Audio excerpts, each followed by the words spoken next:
In this video, I install a clutch release bearing, a pilot bearing, a clutch, transmission, and the transfer case. If you haven't already, please check out part 1 and part 2 to this project to see how exactly I got to this point right here. This is a very destroyed clutch release bearing. I'm going to start by removing the remains that have completely fallen apart, and then I'm going to remove the bearing. There's a retainer spring that holds the fork onto the fork pivot. So once you remove the little spring, the fork and the bearing will just slide out.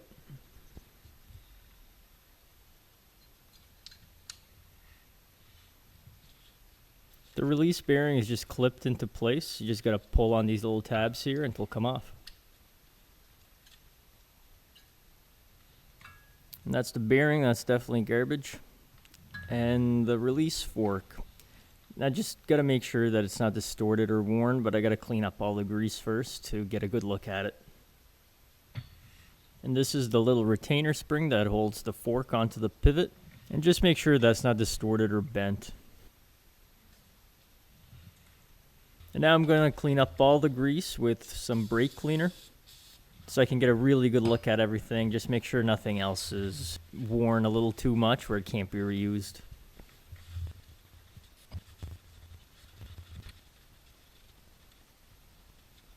Everything's nice and clean and looks good, so it's time for some new grease. I'm going to be using Mopar multi-purpose grease, and right on the label it says it's recommended for lubricating clutch release bearing sleeves, clutch release forks, clutch fork pivots. That's perfect because that's exactly what we're doing here. First thing to grease is the ball pivot and the bearing slide. And on the release fork, I'm going to add some grease to all the contact points.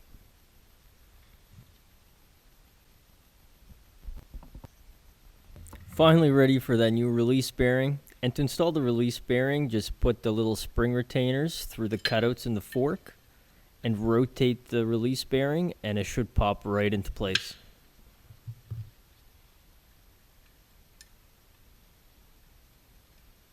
But sometimes it doesn't and it takes a little bit of extra effort.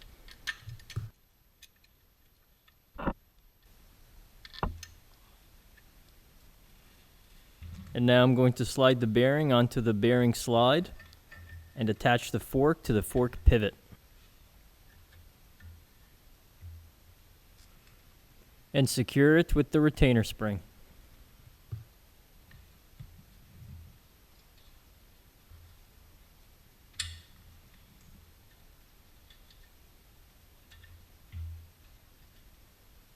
And just make sure that the bearing slides smoothly, and that's it for the clutch release bearing installation.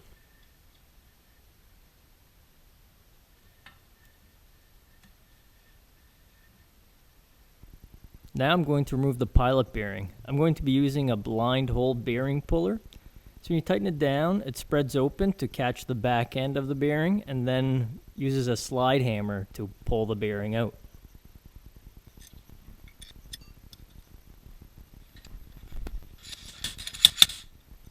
And there's the pilot bearing. Next, I'm going to scuff the flywheel with 180 grit emery cloth. I'm going to do this before I install the new pilot bearing so I don't get any sanding dust in the new bearing.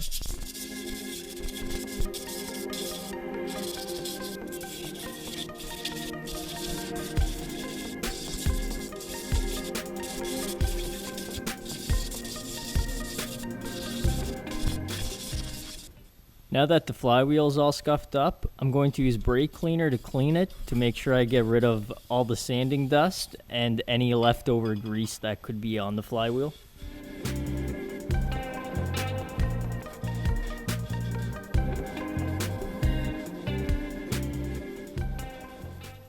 I don't think the flywheel can get any cleaner, so it's time to install the pilot bearing.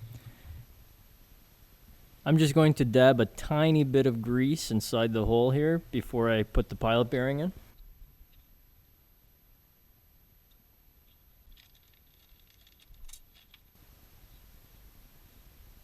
Easiest way to install it is using a clutch alignment tool to push it in. This is a part of my clutch alignment tool kit that I have.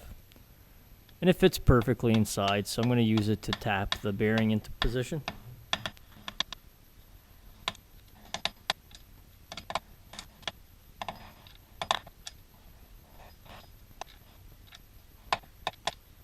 Careful not to tap it in too far. You want it just inside the chamfer.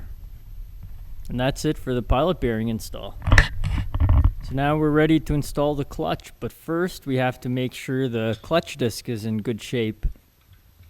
Make sure the clutch disc moves freely on the input shaft.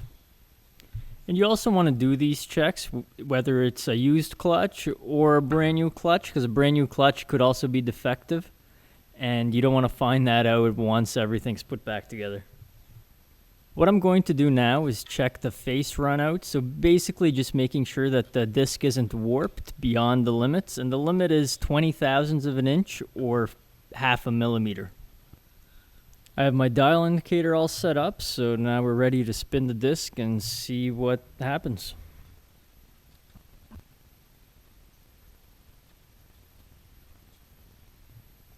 There were a couple times where the clutch disc rocked a little bit on the input shaft, so it gave me a bit of a false reading. But overall, I'm happy with how that turned out, so I'm going to reuse the original clutch that came out of the Jeep. First, I'm going to set up my clutch alignment tool. Usually when you buy a new clutch, you'll get an alignment tool with the clutch. That's pretty straightforward to use, but this is more of a universal tool, so there's some setting up involved. So the point of this is to line up the pilot bearing with the clutch disc. So when we install the transmission, the input shaft is going to slide through the clutch disc straight into the pilot bearing without any issues. The clutch disc is in position, so now we're ready for the pressure plate.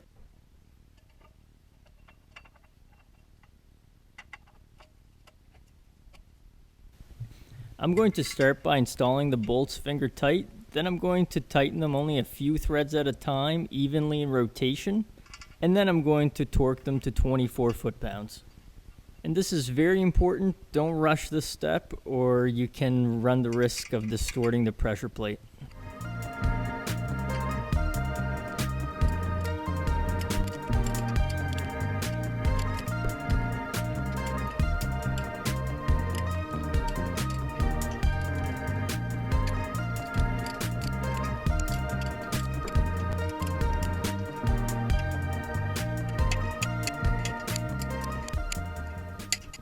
So now the clutch is installed and we don't have any need for the alignment tool anymore. We can remove that.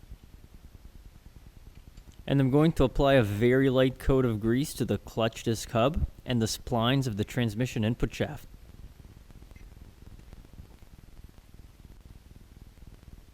So now the transmission's ready to be installed, so all that's left to do is slide the input shaft through the clutch disc hub and into the pilot bearing.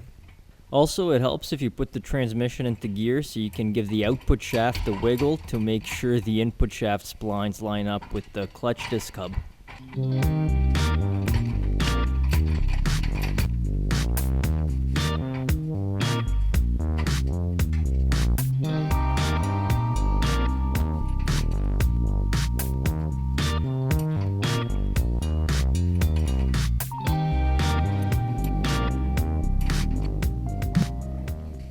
Now the transmission's in position. Now I can install all of the bell housing bolts and then I'm going to torque them to 37 foot-pounds.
Finally, time for the transfer case. It's a lot like the transmission installation, but it's a lot easier. Make sure the transfer case input gear splines are aligned with the transmission output shaft. Turning the transfer case output shaft yoke can help you align the splines, and then seat the transfer case onto the transmission.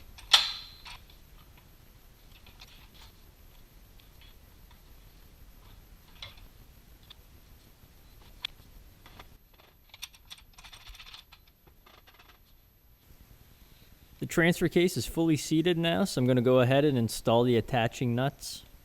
But first, I'm going to put anti-seize on the studs. I know eventually I'll be taking this apart again, so I'm going to make it easy on myself for when that time comes. And it's a pretty good feeling when you go to take something apart and you remember you put anti-seize in there.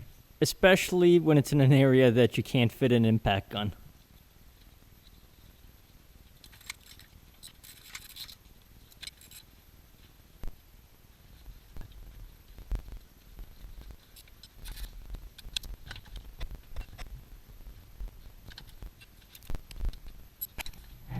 You probably noticed that I didn't break out the torque wrench to torque these down.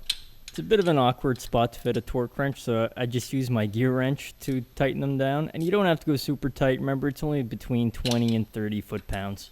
And I will also be removing a few of these nuts because there are a couple brackets that mount to them.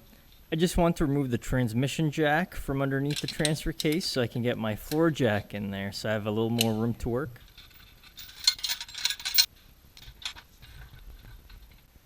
And now it's time to install our wiring.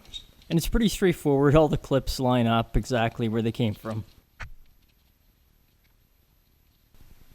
And here are a couple of the clips I was talking about earlier that mount to the transfer case mounting studs.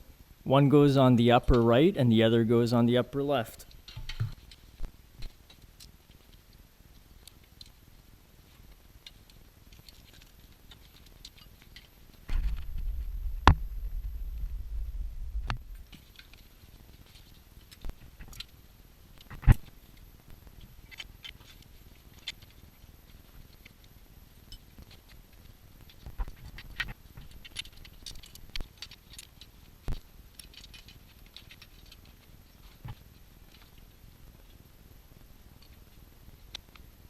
The transfer case is all buttoned up, so I'm going to move over to the slave cylinder. I go through a lot of anti-seize if you haven't noticed. And some grease on the end of the plunger on the slave cylinder. Seat the plunger onto the fork and gently push the slave cylinder straight in onto the mounting studs.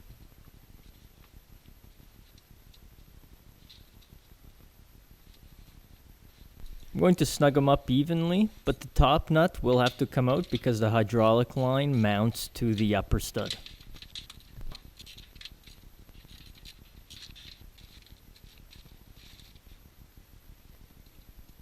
And make sure to keep pressure on the slave cylinder while you're taking the upper nut out because the plunger will want to push the slave cylinder backwards and you could damage it.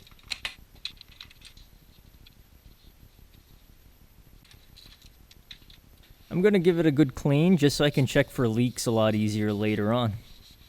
You will also need to bleed the slave cylinder. I won't be doing that in this video, but I already have a video out on how to bleed the hydraulic system, which includes the slave cylinder, so I will link to that video in the description below. The nuts get torqued to 18 foot-pounds. I'm using a crow's foot for the upper nut because it's a bit hard to get on it with a socket.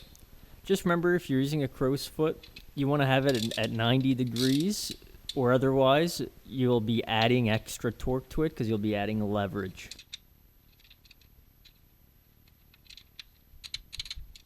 I'm going to install the starter next.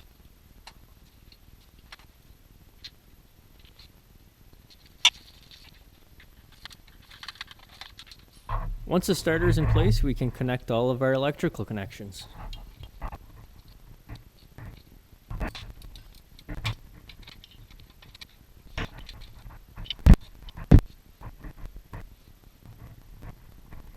And don't forget to torque the mounting bolts to 41 foot-pounds. It's time to start getting the Crossmember ready to install, but before that we got to get the transmission mount in. And as usual, I'm going to use a bunch of anti-seize first.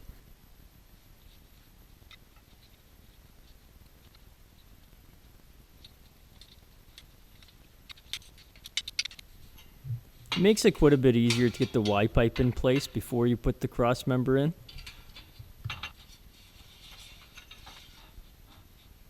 So I think we're finally ready for the crossmember, but first, anti-seize. And also don't forget that you may need to jack up the transmission and the transfer case up a little bit slightly to get the crossmember into place.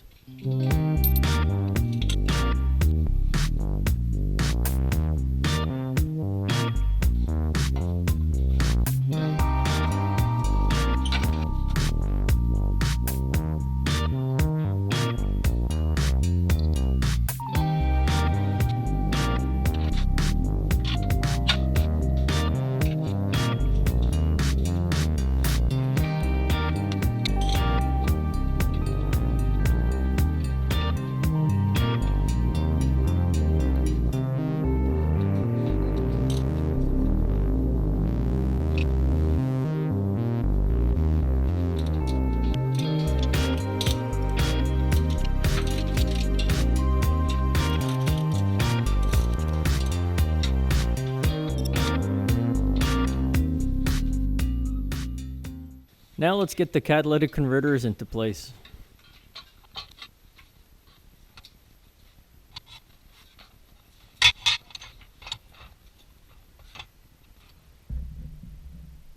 I'm going to install these two bolts and connect the O2 sensors.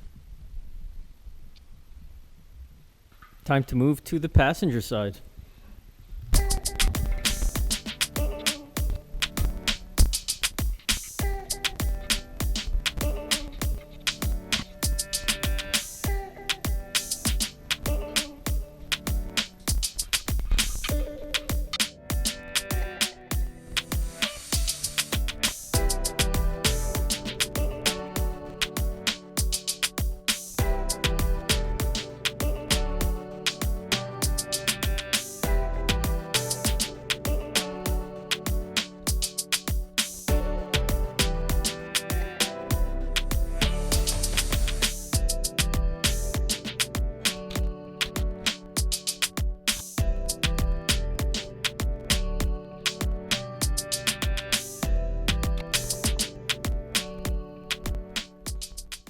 Before I completely install the Y-pipe, I'm going to fill the transmission with fluid, but first I have to torque my drain plug to 22 foot-pounds because I didn't do it when I drained the fluid. I'm going to remove the fill plug and then fill it with Mopar manual transmission lubricant MS9224, and I'm going to fill it right to the bottom of the fill plug until it starts oozing out a little bit.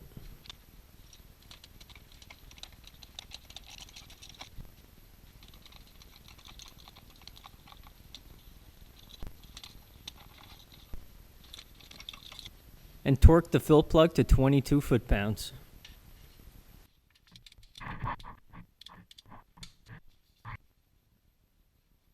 So now we can repeat the same steps on the transfer case as well, except the transfer case gets automatic transmission fluid.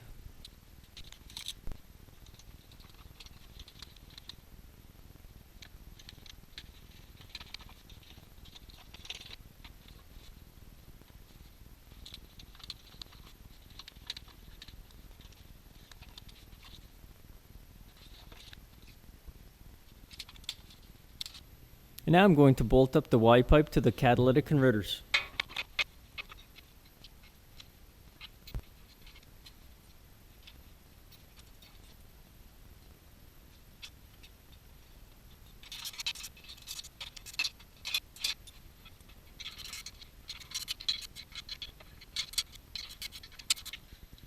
Don't forget this little hanger that's on the passenger side of the Jeep. I probably should have mentioned earlier, definitely check the fitment of this before you tighten down the catalytic converter on the passenger side.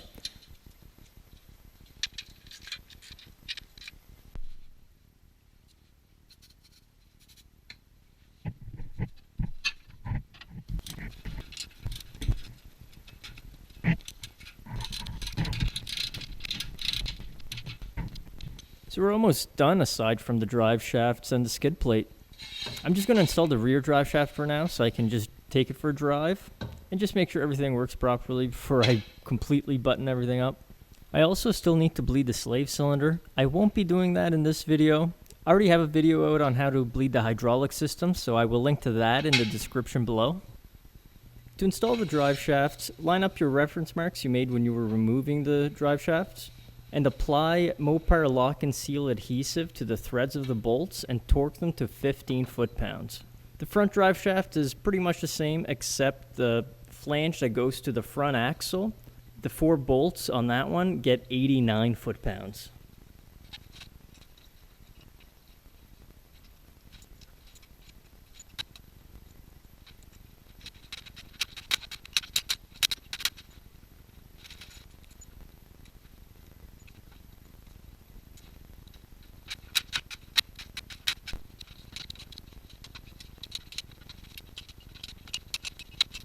Thank you so much for watching. I really hope you enjoyed the video. If you did or even found it helpful in your own project, please let me know in the comments. And if you haven't already, please check out part 1 and part 2 to this project. I will put links to those videos in the description below.